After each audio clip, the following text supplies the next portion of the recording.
కుప్పం చంద్రబాబు నాయుడు గారిని ఓడగొడతాము, అసెంబ్లీలో అడుగు పెట్టనివ్వమని శపథం చేస్తున్నారు వైసీపీ నేతలు. ఇక కుప్పం వచ్చేసరికి చంద్రబాబు నాయుడు గారిని ఓన్ చేసుకున్నటువంటి నియోజకవర్గం. ఆయన ఏం చేసినా ఏం చేయకపోయినా, హామీలు ఇచ్చినవి నిలబెట్టుకోలేకపోయినా గత కొంతకాలంగా ఆయన గెలుస్తూనే వచ్చారు. అది ఆయనకి అష్టమ శని ప్రభావం బలంగా ఉంది. అందులో ఎలక్షన్ కోడ్ కానీ, ఎలక్షన్ నామినేషన్ రోజులు కానివ్వండి, ఎలక్షన్ పోలింగ్ రోజు కానివ్వండి, ఎలక్షన్ కౌంటింగ్ 4 నంబర్ ఆయనకి వ్యతిరేకం పూర్తి స్థాయిలో. 4 అనుకూలం కాదు. 25,630 ఓట్లతో చంద్రబాబు నాయుడు అక్కడ ఓడిపోతున్నారు. 25,630 ఓట్లు అంటే గత 2019లో పోలింగ్ని కౌంటింగ్ని తీసుకునే విధంగా గుడిపల్లె మండలం ఒకటి ఉంది. అది పూర్తి స్థాయిలో 25,036,40,000 ఓట్లు గల్లంత అయిపోయింది. ఎందుకంటే అటు కర్ణాటక నుంచి ఇటు తమిళనాడు నుంచి వచ్చినటువంటి ఓట్ బ్యాంక్ ఈసారి లేదు. ఆ మండలమే ఆయనకి ఎప్పుడు కంచుకోట. అది కాకుండా స్థానిక ఉండేటువంటి భరత్ పూర్తి స్థాయిలో డెవలప్మెంట్ చేసుకోవడం, కృష్ణా జలాలు తొలిసారి ఆ గుడిపల్లె మండలంలోకి రావడం, తాగునీటి ఎద్దడి లేకుండా చేయడం, కొంత అభివృద్ధి పనులు, అందులో పొంగనూరులో ఓడించాలని ఆయన్ని, కుప్పంలో ఓడించాలని ఈయన్ని. ఏదేమైనప్పుడు కూడా చంద్రబాబు నాయుడు గారికి ఈసారి విజయ అవకాశాలు చాలా తక్కువగా ఉన్నాయని చెప్పచ్చు. ఒకవేళ బాబు గెలిస్తే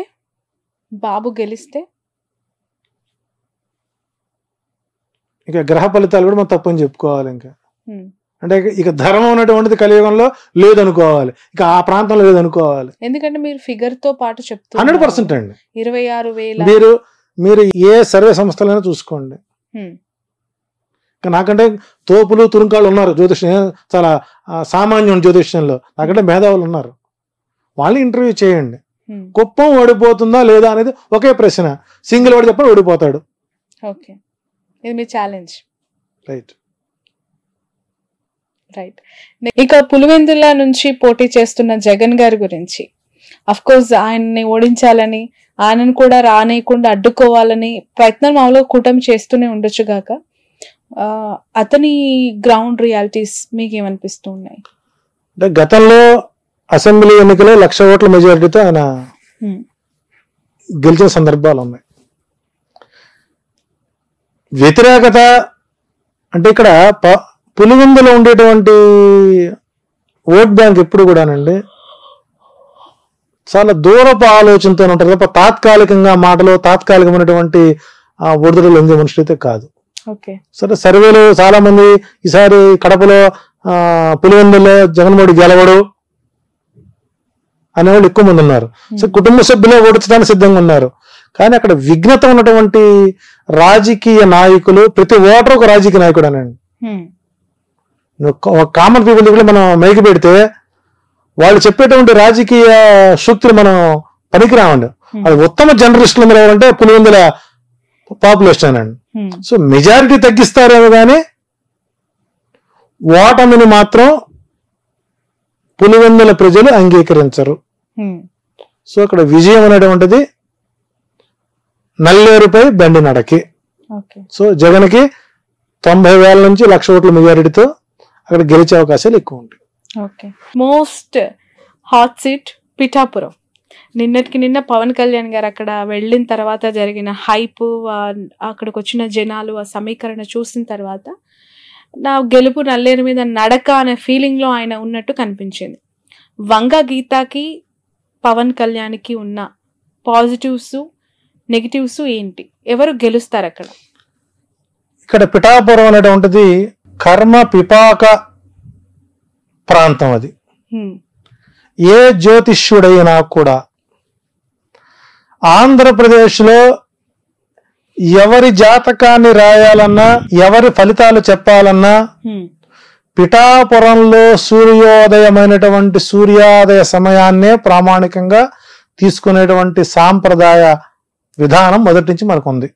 అంటే కుంతి మాధవ స్వామి గుళ్ళో దేవాలయంలో గంట కొట్టితేనే పిఠాపురంలో ఉన్నటువంటి కుక్కుటేశ్వర స్వామి దేవాలయంలో కోడిపుంజు శివలింగం మీద వెళ్ళి కొక్కరొక్కు అని అరిస్తేనే ఆంధ్రప్రదేశ్లో సూర్యోదయం అవుతుంది. ఇది చాలా మంది తెలియని రహస్యం. కుంతీదేవికి మోక్షం పొందినటువంటి ప్రాంతం అది. శ్రీకృష్ణుడు అడుగుతాడు, అత్త నీకేం కావాలో కోరుకో అంటాడు.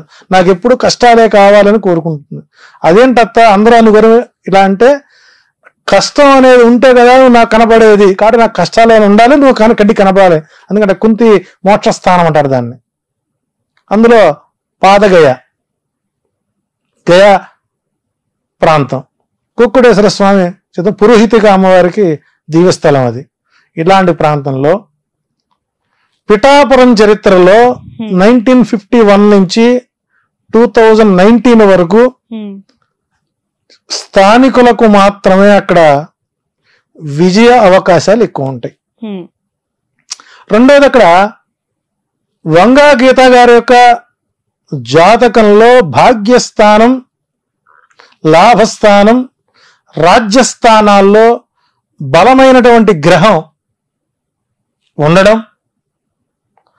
ఆమె ఓపికకి, సహనానికి, ఆమె రాజకీయంగా ఎదిగినటువంటి చరిష్మా ఉన్న వ్యక్తి. అంతటి రాజశేఖర్ గారి హయాంలోనే ప్రజారాజ్యం పార్టీ నుంచి గెలిచిన వ్యక్తి. ఒక సామాన్య కార్యకర్తగా, ఒక జెడ్పీటీసీ చైర్మన్ గా మొదలైనటువంటి ఆమె ప్రహసనం ఈ సంవత్సరానికి బలమైనటువంటి గ్రహస్థితులు ఉంటాయి. ఇక్కడ 36,000 ఓటు బ్యాంక్, దేవాంగ పద్మశాలి ఉన్నటువంటి ఓటు బ్యాంక్. ఈ ఓట్ బ్యాంక్ మొత్తం కూడా ఈ 36,000 ఓటర్లు ఎవరైతే ఉన్నారో వంగా గీత గారిని తన తోబుట్టువుగా భావించేటువంటి స్వభావం కలిగినటువంటి వ్యవస్థ. మంచికి గాని చెడుకు గాని ఏ రోజు ఇంటికెళ్ళినా తలుపు తట్టి పలకరించేటువంటి మనస్తత్వం. ఆమెను ఓడించడానికి పవన్ కళ్యాణ్ గారిని అక్కడ పెట్టడం, ఆయన కేవలం కాపు సామాజిక వర్గ ఓట్లను ఎంచుకోవడం, టోటల్ గా అతనికి ఇది మైనస్. ఇప్పుడు నిన్న మనం చూసాం, నిన్న మధ్యాహ్నం కార్యకర్తలందరూ ఆయన కలవడానికి వెళితే సెక్యూరిటీ గార్డ్స్ కొట్టి పంపించారు వాళ్ళు.